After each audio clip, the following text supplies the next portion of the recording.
seu coração? Amém. Abra a sua Bíblia, por favor. Quero louvar a Deus pela vida do irmão Silas, que está aqui essa noite. É uma alegria muito grande recebê-los aqui. Uma alegria muito grande. João, Evangelho de João, capítulo de número 11.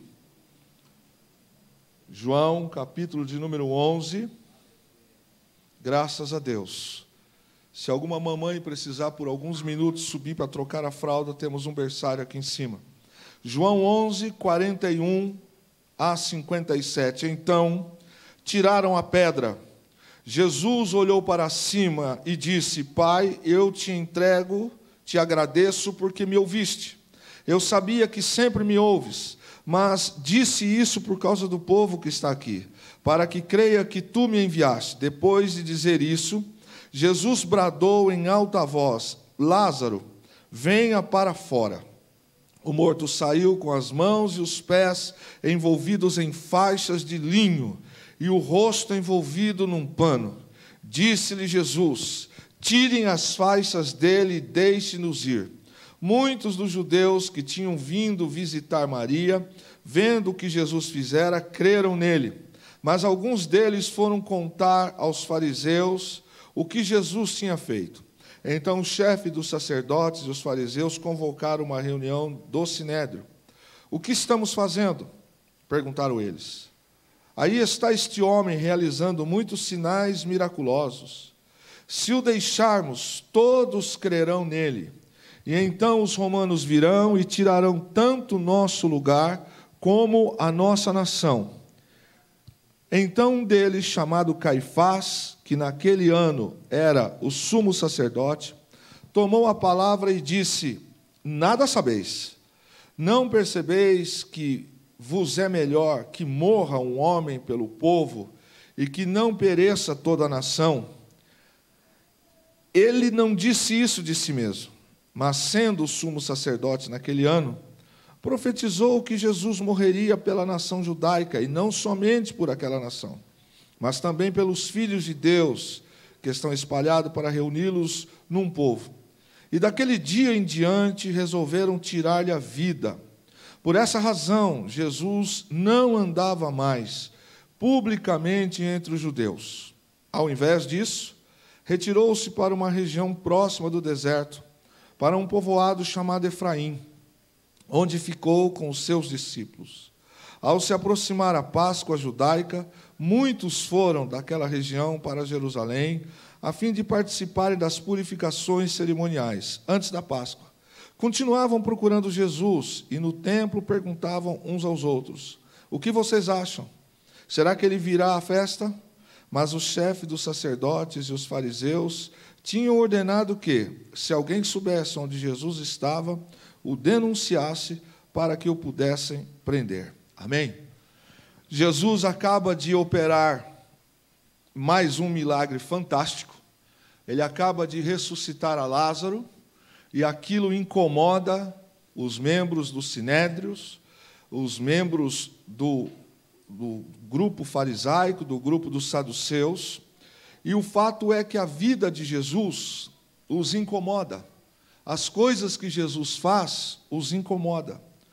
A ressurreição de Lázaro foi uma dessas coisas que foi a gota d'água para o sinédrio se incomodar. E já estava determinado pelo céu aquilo que Jesus Cristo ia fazer.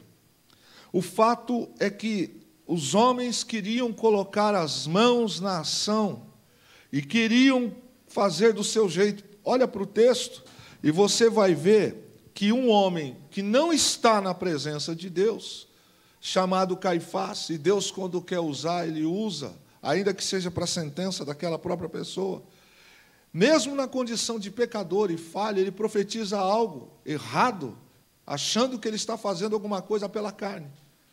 E a Bíblia diz que com a ação sobrenatural se registrou, inclusive, o que ele falou.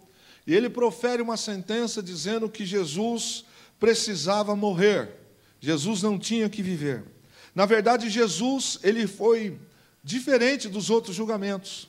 Jesus não passou por um julgamento decente. Ele não foi apresentado para ser julgado. Jesus já foi condenado sem ser julgado. O que fizeram com Jesus foi única e tão somente levá-lo à execução de uma sentença. Os atos preparatórios de um processo Jesus não teve. E aí vem Lázaro, agora ressuscitado. Os homens querem matar Jesus e querem matar o milagre de Jesus. Lázaro é o testemunho.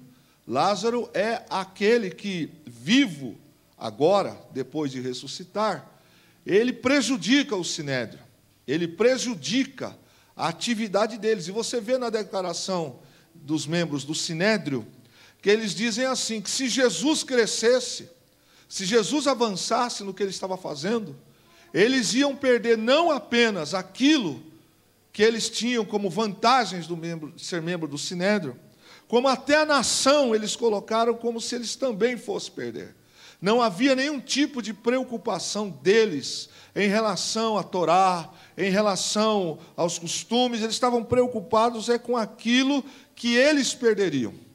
E o texto nos fala que Jesus passou, então, a ser perseguido oficiosamente. No entanto, ninguém chegou para Jesus e disse assim para Jesus, olha, você recebeu um julgamento lá do sinédrio e você vai morrer. Jesus, guiado pelo Espírito, Filho de Deus, ele sabia por que ele estava aqui, a sua missão, mas tudo tem a hora, tudo tem o tempo. E o tempo de Jesus não tinha ainda chegado. E o diabo, então, gera uma circunstância, porque os membros do sinédrio nunca desejariam, aliás, eles não queriam que Jesus morresse na Páscoa, justamente pela cerimônia da Páscoa, e que poderia dar uma conotação de que Jesus poderia ter morrido como sacrifício de cordeiro. Então, os membros do sinédrio desejaram matar Jesus, porque a Páscoa estava se aproximando. Este fato acontece aproximadamente entre 30 a 60 dias. A maioria dos ensinos e a maioria dos estudos dizem que Jesus estava, então, há 30 dias antes da Páscoa. O fato é que Jesus sabe que se ele for visto publicamente, alguém vai o delatar, alguém vai o denunciar. Então Jesus toma uma decisão, guiado pelo Espírito. Jesus retira-se da vida pública momentânea, e como Jesus sempre fez, sempre ensinou, ele vai buscar em Deus força espiritual. Ele vai buscar no Pai o suporte para aquilo que vai acontecer. Não foi uma vez, e nem 5 vezes, que os evangelhos nos registram Jesus indo orar em reservado, indo buscar em separado. Mas se Jesus vai morrer, por que ele não morre agora? Não se permite ser crucificado agora? Porque tem coisas que, se acontece agora, não é o tempo de Deus. E tudo que acontece fora do tempo de Deus não é bênção para ninguém. Se Jesus morresse naquele instante que o sinédrio tinha projetado, Jesus, então, não seria o Cordeiro Pascal aos olhos de alguns, porque era necessário que na Páscoa se fizesse o sacrifício. Jesus sabe que ele vai padecer, ele sabe que ele vai pagar esse preço, mas ele, guiado pelo Espírito, ele se afasta da vida pública, das pessoas, e vai com seus discípulos para um local chamado Efraim, para preservar a vida. E a gente se pergunta, mas se ele é o Cristo, por que ele tinha que sair? Por que ele não ficou lá? Você percebe que na humanidade de Cristo, ele traz lições de obediência, ele traz lições de temor, ele traz lições de que nós devemos ser conduzidos por Deus em tudo. E às vezes nós não entendemos o tempo de Deus, às vezes nós não entendemos as circunstâncias em que Deus se movimenta na história. Aquele instante é um desses instantes em que Jesus para salvar a sua vida, ele se afasta. E ele vai para aquele local num momento em que ele sabe que 30 dias depois, ele vai estar sendo pendurado, crucificado, e ele precisa cumprir isso. Jesus tem um final de ministério para acontecer. E o final de ministério tem que ser em Jerusalém. É lá que ele vai cumprir o seu tempo. E não era para isso acontecer antes.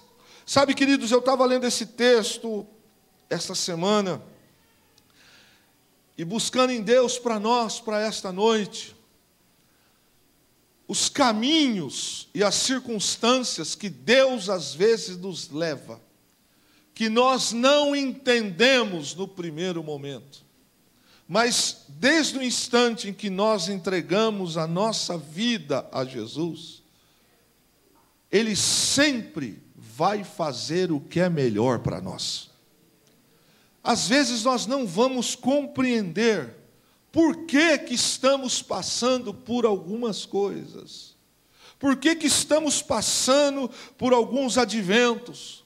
Se a vida estava de vento em popa, se as coisas estavam indo bem, na verdade, nós interpretamos algumas coisas momentâneas como sendo o máximo. Mas eu olho para o texto e fica muito claro que Deus tem sempre o melhor para cada um de nós.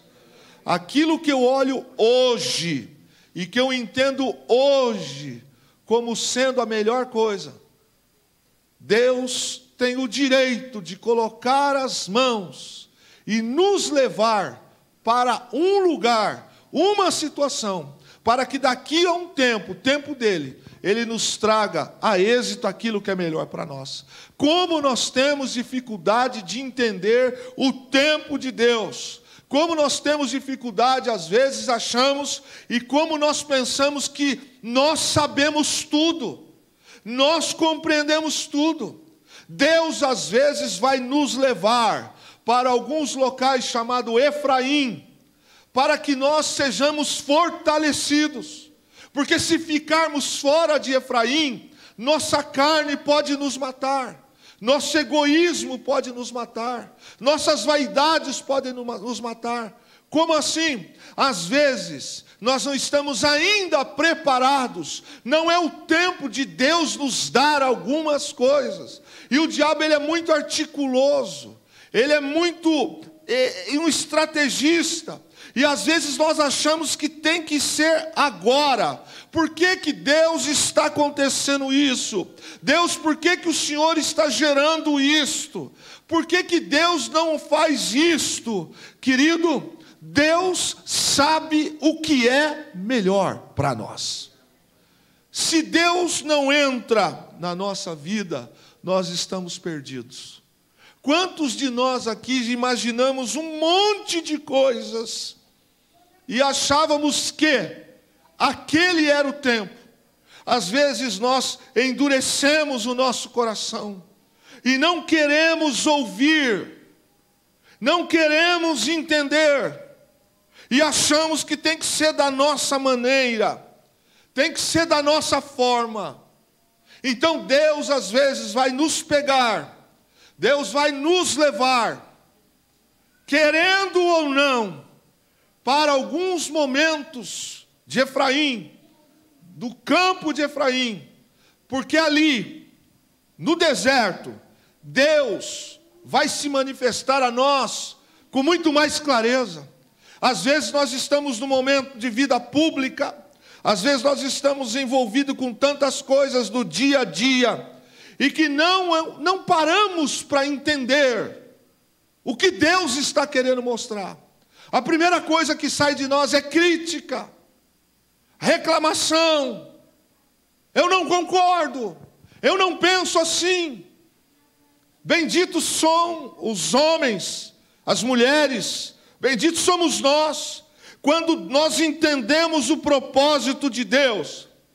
E o propósito de Deus, todos nós sabemos que é maior do que o processo.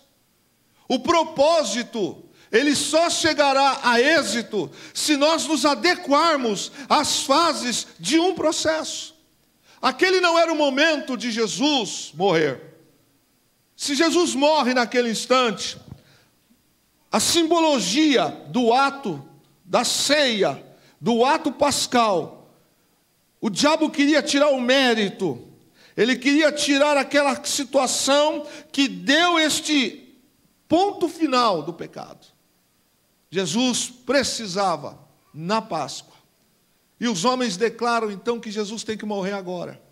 E Deus sempre cuida dos seus filhos. Ele sempre nos leva para locais que nós, no primeiro momento, não entendemos.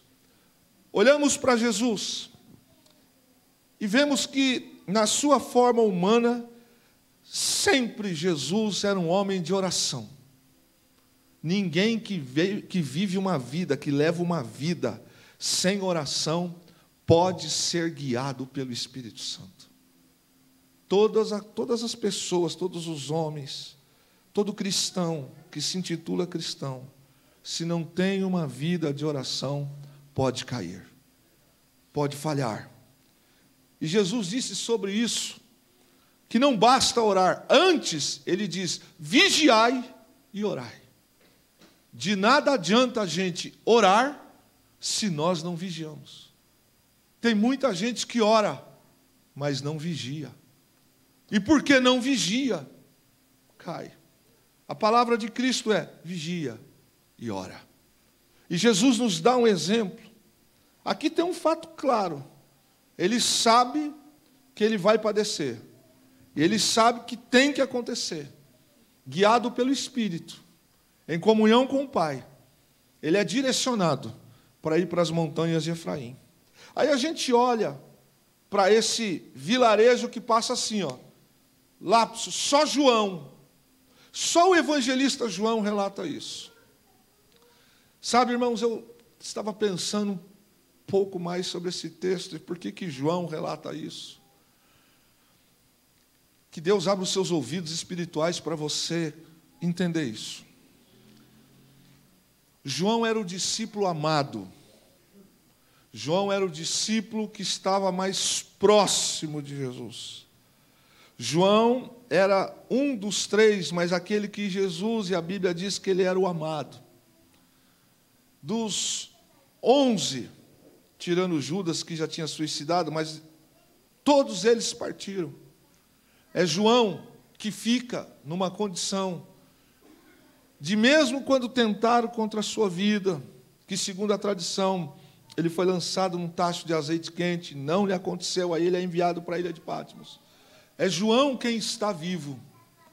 É João quem está, no momento do relato de Apocalipse, para a carta.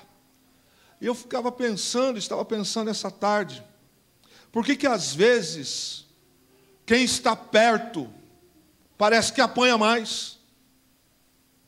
Por que será que às vezes a gente está mais perto, a burdoada é mais pesada e a gente reclama? Por que o puxão de orelha às vezes é mais doído em quem está perto? Por que às vezes a gente fala assim, quem tinha que estar na igreja para ouvir essa palavra não estava? Você está. Então é para você. Às vezes a gente não entende por que Deus nos leva para alguns Efraíns da vida. E muitos perdem a bênção porque reclamam. Porque não se comportam como Cristo se comportou. Porque a primeira coisa que sai da gente é, olha o meu trabalho, olha o que eu faço, olha a minha vida, olha o que eu tenho. Por que não faz assim com fulano? Por que com Beltrano não faz assim? Porque Beltrano não é próximo. Quem é próximo, Deus tem projeto. O discípulo só se torna mestre depois que ele anda e aprende com o mestre. O mestre não fica para frente para todo o tempo. E às vezes a gente não entende por que às vezes, como Jesus aqui, ele pega os 12 e leva os 12 para Efraim. Essa região de Efraim é uma região que ela estava a 6,5 quilômetros de Betel e a 22 a 28 quilômetros de Jerusalém. ela é uma região de deserto, ela é uma região que a escassez de moradores que tem ali garante a Jesus e garante aos 12 que ninguém vai nos incomodar. Mas aí a gente se pergunta, mas levar para deserto? Deus nos leva para deserto, mas Ele não nos larga no deserto. Por que Deus nos leva às vezes para Efraim? Por que Deus não manda um tipo de torpedo, raio, qualquer coisa, e pegue os outros, e pegue os membros do Sinédrio, e os leva para Efraim? Por que nós temos que ir para Efraim? Por que nós temos que carregar esse peso? Por que nós, às vezes, olhamos do lado e não encontramos o reforço humano? Por que às vezes a língua se torna um chicote nas costas da gente? Por que às vezes nós olhamos e temos uma sensação que estamos sofrendo à toa? Deus, tem tanta gente neste mundo, por que o Senhor me leva para Efraim? Olha o que eu estou fazendo por esta obra, olha o que eu estou fazendo na minha vida. Deus, eu fiz tudo certo e eu estou ganhando isso, e o Senhor ainda me leva para Efraim. Deus só leva para Efraim quem é próximo, quem se sujeita, quem entende que tem que crescer. E para crescer, Deus às vezes, Ele vai trabalhar nas nossas quinas, para ficarmos numa esfera arredondada, ser moldada, e que talvez aqui fora, em Jerusalém, nós não vamos entender o processo, não vamos compreender o tratar, não vamos aceitar algumas coisas. E Jesus, que tem uma vida de oração, e Ele está indo embora, daqui a 36 dias desse fato, Jesus vai estar pendurado numa cruz, e dessa maneira, Ele precisa dar a última ou a penúltima lição para os seus discípulos. É a última das hospedagens, ou alguns dizem que é a penúltima das hospedagens, é a última com os discípulos. Não vai ter mais nenhuma noite. Além desses dias aqui com Jesus, e eles ficaram lá aproximadamente de 30 a alguns dias a mais, segundo alguns, a próxima noite de Jesus, já não será mais Ele, só os discípulos. Já será Ele e alguns de Betânia, incluindo Lázaro, incluindo Marta, Maria e alguns cristãos. Jesus aparece depois desse tempo na casa de Lázaro. É o último jantar que Jesus vai participar. Quando Jesus sai de Efraim, ele passa, junto com algumas pessoas que estão indo a Jerusalém, ele se permite encontrar com alguns amigos e conhecidos. Alguns não sabem, mas eles não vão ver mais Jesus como estão vendo agora. Os 12 discípulos foram para Efraim, andaram a pé, sol quente, essa região montanhosa de Efraim.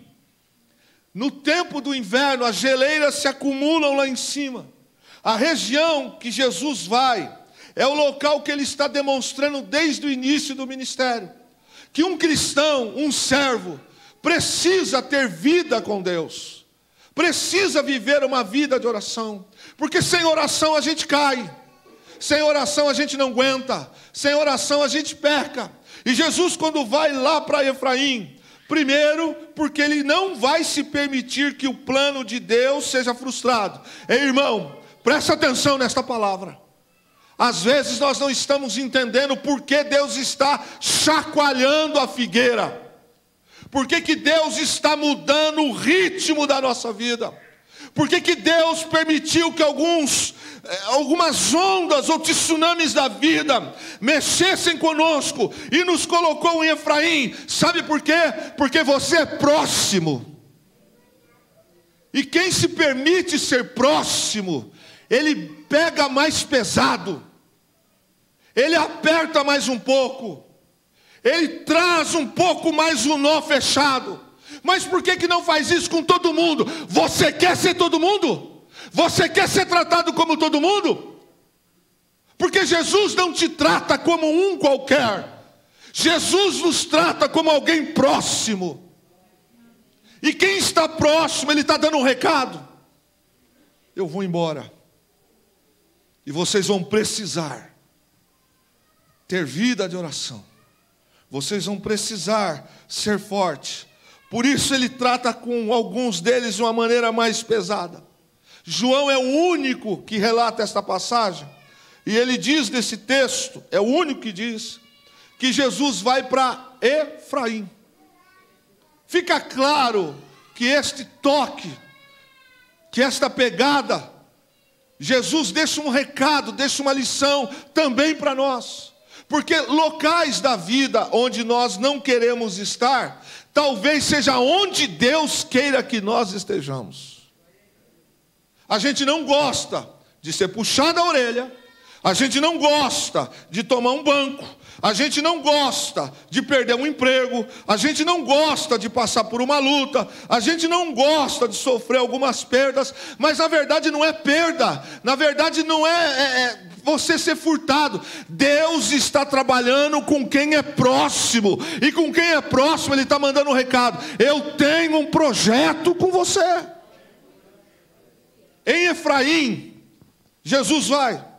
O que essa região tem? Ela é uma área de deserto.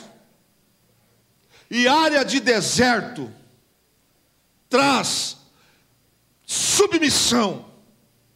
Área de deserto traz abnegação. Área de deserto ou nos mata ou nos fortalece. E esta região que Jesus vai é uma região árida, é uma região de montanha, é uma região que eles vão ter que subir e ficar lá em cima. É uma região que vai exigir deles um pouco mais de fôlego, de resistência.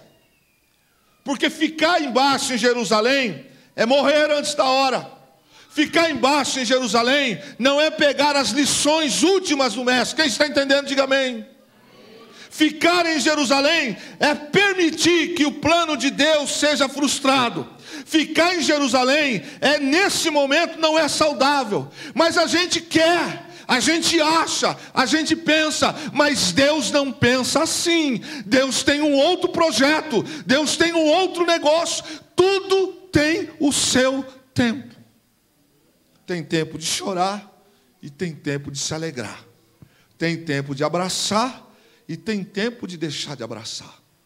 Jesus leva aqueles discípulos para lá e olha a região.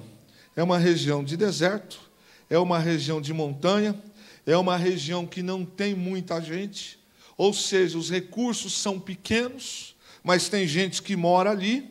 É uma região que não oferece também nenhum tipo de ameaça à vida de Jesus. Às vezes a gente não compreende por que Deus às vezes manda alguns ventos e algumas coisas sobre a vida da gente e a gente sai fora daquela situação. Deus, não estou te entendendo. Na verdade, você não precisa entender. Deus está guardando a sua vida. Deus está mostrando que Ele é com você. Mas aqui em Efraim não tem isso. Aqui em Efraim não tem aquilo. Mas em Efraim você vai ouvir mais Deus falar. Em Efraim você vai orar mais. Em Efraim você vai começar a perceber que tudo aquilo que estava lá em Jerusalém não significa do que a presença de Deus. A gente não precisa mais nada dessa vida do que a presença de Deus. Só que ir para Efraim, ele não leva todo mundo. Ele leva os 12. Às vezes a gente não entende por que o cajado faz assim, ó. Às vezes a gente não entende porque nós vamos ter que aprender a viver da fé. Como isso machuca. Eu tenho o controle aqui, Mas de repente Deus fala assim: eu vou tirar esse controle da sua mão, para você aprender a viver na minha dependência. Senhor, mas aí é difícil, o ar fica pesado. Deus, mas eu vou ter que me esforçar. É isso. Na verdade, Deus está te trabalhando agora, nos trabalhando agora, porque daqui a pouco nós vamos estar num outro patamar. E nesse patamar, a gente precisa estar melhor depois do que agora. Então Deus vai nos levar. E quando eu não entendo, a obra não deixa de acontecer. O texto diz que esta região de Efraim era um local que, para aquele tempo, estava Jesus seguro. O texto não diz que Jesus ficou lá por tempo indeterminado. O texto diz que Jesus foi para lá por um tempo determinado. Existem alguns momentos da vida, do ministério, da carreira e etc., que nós vamos passar, mas não é definitivo, é momentâneo. Tem crescimento depois disso. Tem etapas depois disso que vão nos trazer uma outra visão. Olha para o texto, e o texto diz que aquele local ficava situado sobre uma colina. Ela provia uma paisagem de visão do vale do Rio Jordão. E era um excelente local para fazer um retiro. E Jesus se retira para lá. E fica lá todo esse tempo. Primeira coisa, querido, é que para onde Jesus nos leva, nesse momento de Efraim, não é para nos matar, mas é para nos melhorar. Segundo, a gente olha e vê que Jesus levou o povo, os discípulos, 12, para uma região montanhosa de uma colina. Sabe por quê, irmãos? Às vezes nós estamos olhando aqui, ó. Nós estamos olhando apenas assim. Nós estamos olhando o reino de Deus apenas desta forma. Às vezes nós estamos olhando a vida pós esta apenas com o olhar de quem olha na horizontal.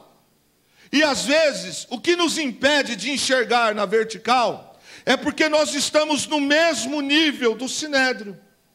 Nós estamos no mesmo nível dos homens carnais. E Deus, às vezes, a gente não gosta. Mas Deus, às vezes, vai levar quem é próximo. Eu vou repetir. Para quem é próximo. Perceba que nem todo mundo tem acesso a algumas salas. Perceba que nem todo mundo tem retorno das suas ligações na hora. Perceba que nem todo mundo tem uma intimidade igual a alguns. Porque isso é para a gente próximo. O próximo escuta desabafo. O próximo pega óleo para ajudar a passar na ferida. O próximo é um bom ouvinte. O próximo aprende com as lições. Mas tem hora em que a gente está muito horizontal. Tem horas em que a gente não sei o que dá na cabeça. Aí Deus fala: ei, eu não investi em você até agora para você parar aqui. Então vamos para Efraim. Mas para chegar lá em Efraim, tem que subir. E para chegar até lá, a gente precisa tirar o excesso de peso. Quem aqui já fez escalada compreende o que eu estou falando. Quanto mais peso você tem na bagagem, mais se torna difícil de chegar lá. Porque algumas coisas vão nos fazer parar. E às vezes o diabo vai colocar algumas coisas que vai mexer com o nosso ego, que vai mexer com algumas situações. São pesos na bagagem. Então por isso que tem hora que Deus vai fazer o seguinte comigo. Ele vai pegar o Kleber e vai dizer: vamos sair daqui juntos. E tem hora que ele não vai dizer vamos sair juntos. Ele apenas vai pegar e vai levar. Agora, Kleber, é com você. Eu estou aqui. Só que para chegar lá em cima, precisa tirar algumas coisas. Essa mochila que você está levando, você vai usar isso para quê lá? Não, Deus, isso aqui eu já estou trazendo há tantos anos, sabe por quê? Eu nasci num lar assim. Então, Deus, não sei se o senhor sabe, mas meu pai não foi um pai presente. Sabe, Deus, eu tinha muita dificuldade por causa disso. Sabe, Deus, isso aqui é um negócio que me aconteceu na vida, e eu estou trazendo aqui, porque isso aqui, eu sei. Sabe, Deus, isso aqui é o meu jeito de ser. Sabe, Deus, eu não sei andar, falar, viver, se eu não trouxer isto na minha vida. Mas isso não vai me atrapalhar. E Deus está dizendo, para você chegar lá em cima, você precisa abrir mão da bagagem. Você quer ficar aqui embaixo? Eu te deixo. Você vai sempre olhar como olham os outros. Você vai olhar a igreja como sendo um local de reunião. Você vai olhar uma Santa Ceia como sendo um ato que você vem uma vez por mês e participa. Ei, você vai olhar para o cargo, para a responsabilidade que você tem na igreja. Você vai olhar como algo maravilhoso diante dos homens. Mas você nunca vai enxergar visão de reino. Porque para ter visão de reino, precisa subir para a colina. Jesus leva os discípulos para a colina. Esta região de Efraim é uma região que eles se reúnem lá em cima. Não dá para descer, não dá para descer toda hora para ir no vilarejo, pegar aquilo que eu estou acostumado. Por isso que ele te levou lá para a colina, ele nos leva para a colina, por isso que ele levou os discípulos para a colina. Porque o que tem que acontecer daqui a um tempo vai ser forte, vai ser algo que vai mudar a história. Vai ser algo que você nunca mais será o mesmo. Por isso Deus às vezes nos leva para as regiões de Efraim, sobe montanhas. Eu preciso deixar algumas coisas que eu carregava na vida há muito tempo. Eu preciso deixar hábitos de ser boca dura. Eu preciso deixar o hábito de ser indisciplinado. Eu preciso deixar o palavrão. Eu preciso deixar a infidelidade. Eu preciso deixar o Kleber, porque o Kleber nasceu assim, porque o Kleber não teve isso, então o Kleber se vestiu de uma armadura, então o Kleber é assim, bateu, levou. O Kleber é uma estopinha, o Kleber, ele tem potencial, ele tem tudo, mas ele enxerga aqui. Mas o Kleber é próximo. Ele me dá um certo trabalho, mas ele é próximo. Pedro era próximo, Tiago era próximo, João era próximo. Mas e o resto? A gente só vai saber lá. Por que alguns deles viram os milagres em loco e os outros ficaram sabendo? Quem é próximo, o chicote bate primeiro. Quem é próximo, escuta primeiro a bronca. Quem é próximo, aprende, faz isso. Mas faça. Mas por quê? Faça. Um dia o mestre vai embora.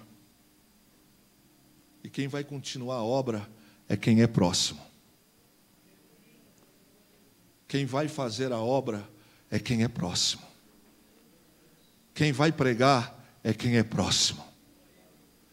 Quem vai dirigir é quem é próximo. Quem que vai comandar uma mega operação é quem é próximo. Quem que vai dirigir aquele é quem é próximo.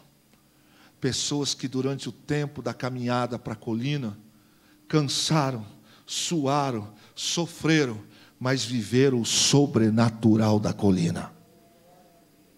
Lá em cima, Jesus mostra para eles, e Jesus vai morrer, a visão do vale do Rio Jordão. Talvez aquela experiência eles nunca teriam. Tem experiências que Edívia viveu, que você viveu, que outros só vão saber, mas quem foi tocado por Deus nunca esquece.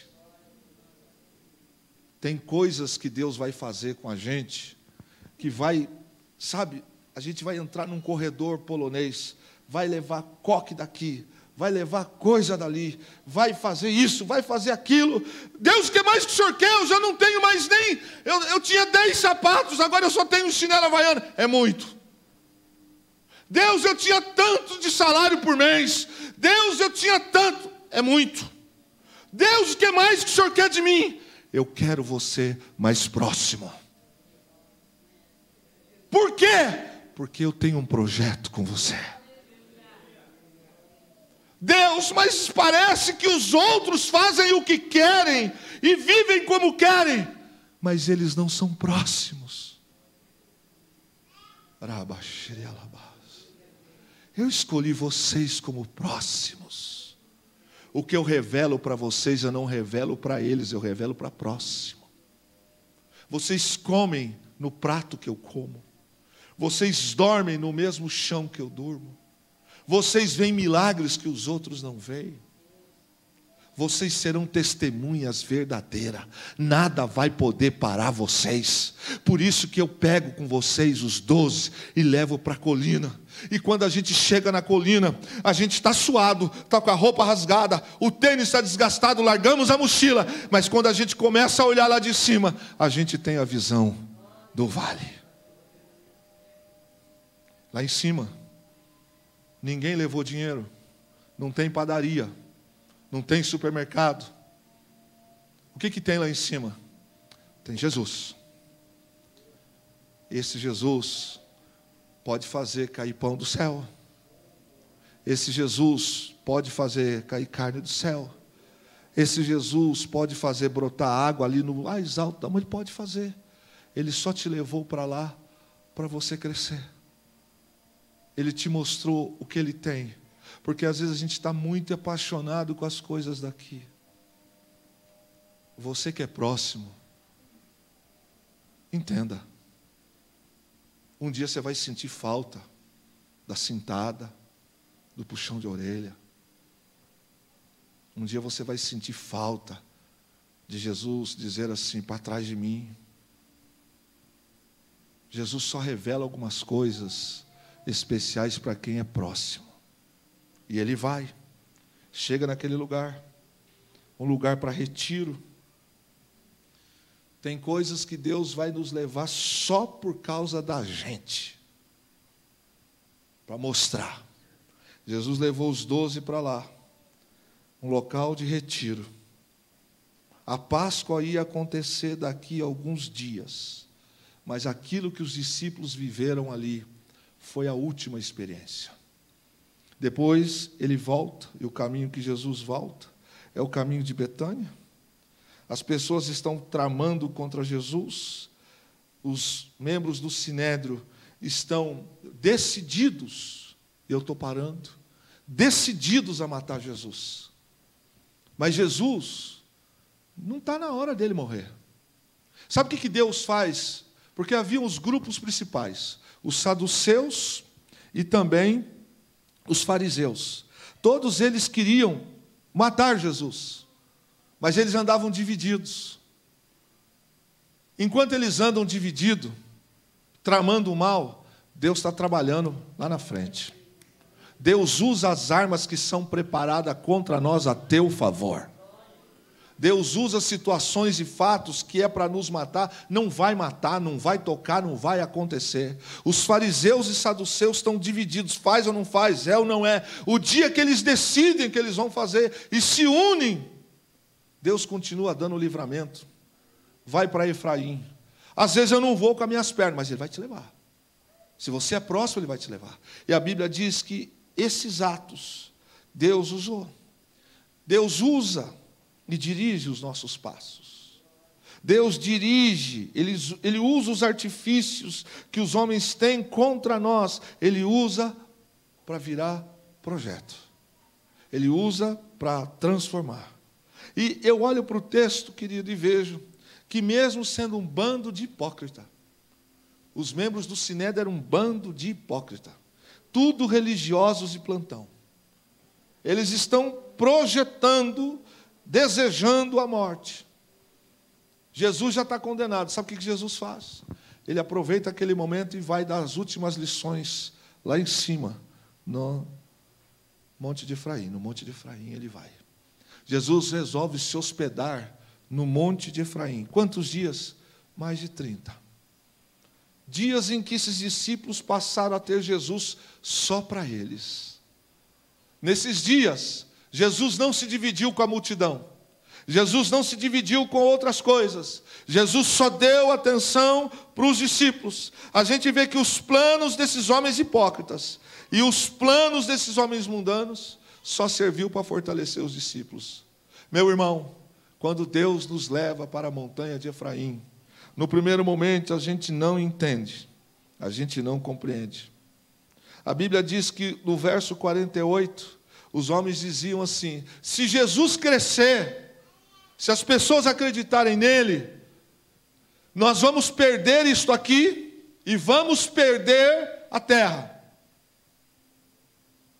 Aí o verso 48, que eles falam isso, 70 anos depois de Cristo, o Sinédrio perdeu, Jerusalém foi invadido, o mal que eles mais temiam, mas o mais terrível aconteceu. O evangelho de Jesus Cristo foi uma explosão no mundo inteiro. O que eles tentaram matar virou bênção, virou vitória. O evangelho foi crescendo, crescendo, crescendo, crescendo, crescendo, e até hoje nós estamos aqui. Existem momentos da nossa vida que Deus vai nos levar para Efraim. Mas eu não quero ir. Tem duas maneiras, irmão. Quem anda com Jesus está próximo. Pastor, mas vai doer, está doendo. Mas é assim mesmo, irmão. Porque o que Ele tem que colocar na nossa mão não é uma coisa simples. E a gente às vezes fica um pouco bobo. Vou ter que subir lá em cima. Sim. Quem vai me levar até lá? Você. Eu. Como assim? Eu vou ter que largar aqui embaixo? Eu vou ter que largar. Eu vou ter que deixar isso também? Vou ter que deixar. Você quer viver esse mesmo nível de vida? Você pode ficar. Mas se você quiser enxergar as coisas por outro ângulo, se você quiser receber de Jesus lições valiosas, permita se hospedar em Efraim. Pastor, mas lá em Efraim não vai ter o meu croissant de manhã. Tem coisa melhor? Pastor, mas lá em cima em Efraim eu não vou ter os meus cremes. Se você soubesse o que tem para você, irmão. Tudo se torna pequeno quando a gente aceita ir com Jesus. Eu fecho com você para nós ceiarmos, irmãos. Quando eu era menor, mais novo, filho mais velho, a gente não entende muitas vezes porque que os pais puxam um pouco. Por que que em alguns momentos há uma perseguição contra nós no trabalho? Por que que às vezes algumas provas vêm para nós e não vêm para outros? Primeiro, se eu estou com Jesus, eu estou próximo. Se eu estou próximo, Ele vai tratar. E se Ele está tratando, é porque Ele tem coisas grandes para a minha vida. Talvez eu vou ter que caminhar, não tem problema. Perceba que Jesus ficou com eles esses dias. Quando desce e passa por Betânia, os pés de Jesus são ungidos, os discípulos estão ali. A próxima refeição, a 12, já é o dia da traição, e é o dia da despedida. Tem gente que perde a chance. Eu não vou mais caminhar, eu vou sair, eu vou desistir. Bem agora que estava no meio, para chegar na colina, que pena. Que pena. Porque para quem está próximo, é que Ele vai revelar. Esta noite, esse mesmo Jesus está aqui. Realmente esta ceia não é para todos, é para quem está próximo. Tem muita gente que tem tanta coisa, mas não tem a presença do Rei. Hospedar-se em Efraim, quantas vezes Ele quiser, porque grandes coisas Deus vai mostrar para você. E sabe o que é mais interessante disso? Não é só que Ele mostra, é que Ele vai dizer assim: estou te dando este poder para você fazer. Aí a gente vai dizer: hoje eu entendo. Hoje eu entendo porque que eu fui para Efraim. Quando a gente se diminui, quando a gente entende, a gente não reclama, a gente não murmura e a gente cresce. Quem vai herdar a terra é quem está perto de Jesus.